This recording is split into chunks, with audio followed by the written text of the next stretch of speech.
Секогаш и секаде први. Ова е мотото на специјалците на АРМА кои први стигнуваат на било кое место во Македонија и за 20 часа подигнуваат логор.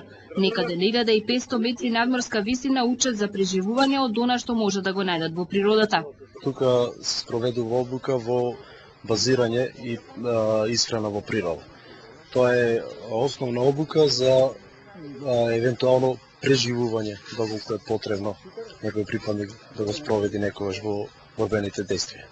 Во исхраната покрај растенија се користат и полжави, скакалци и влекачи. Ова е змија смок. Се приготвува прво, се лупи и се сече главата на едно-два прста позади глава, се дере. Така и сега приготвена е пушина на чад и посолена и може да се јаде.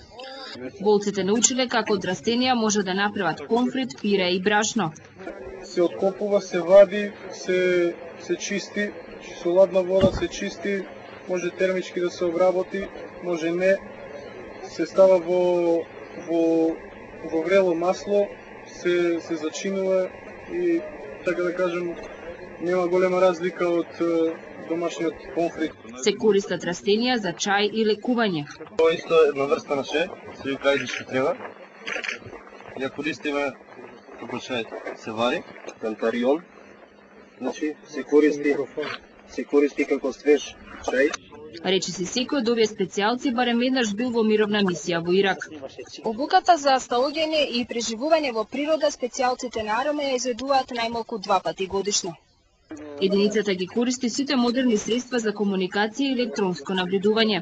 Логорот го обезбедуваат маскирани војници кои не се забележуваат во шумата.